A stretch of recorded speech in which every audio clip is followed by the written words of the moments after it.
Hey, it's Ray from Pitch Your Partners. When you're thinking about your next role, the conversation isn't just about money. It's about your lifestyle, your responsibilities, and what the next chapter actually looks like for you. So let's break down the questions candidates ask me most about pay, packages, and working patterns. So, should you go for a day rate, a salary, or a contract? A day rate is worked out by benchmarking with a recruiter and will usually depend on things such as the cash position of the business, length of the assignment or the engagement, whether expenses are going to be included or whether they're chargeable on top, how intense the role is going to be. A salary will tend to reflect the market rate for the position, with maybe a slight uplift if you're an overqualified candidate for this particular role.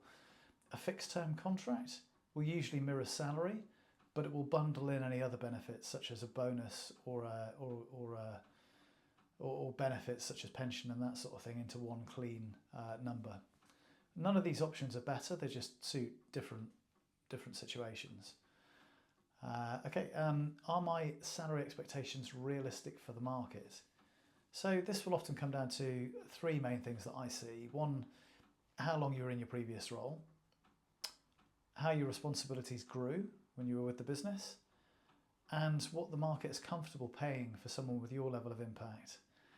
If you've been static in one salary for years and years, you might need to recalibrate.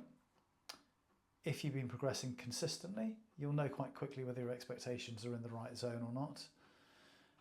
A recruiter can usually benchmark this very, very quickly as we see the patterns kind of forming every day. So what should I look for in a package? You want something fairly simple and logical. So you need a base salary, clearly something that you're comfortable with, a pension contribution, and also a bonus, a discretionary bonus that's based on both company performance and personal contribution. Options, shares, and equity usually reserved for senior hires or earlier stage businesses. They're nice to have, but not largely a given, and it's worth remembering they're only worth something when they vest.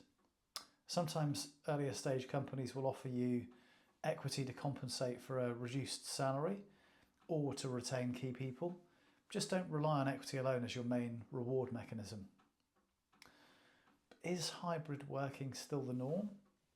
If so, how many days in the office? So hybrid working is still very much the norm, and it's what kind of people generally tend to expect. But there is more pressure now for people to be back in the office more often. So the trend at the moment is 3 days in and 2 days working from home. Fully remote roles are becoming much rarer, particularly at a senior level.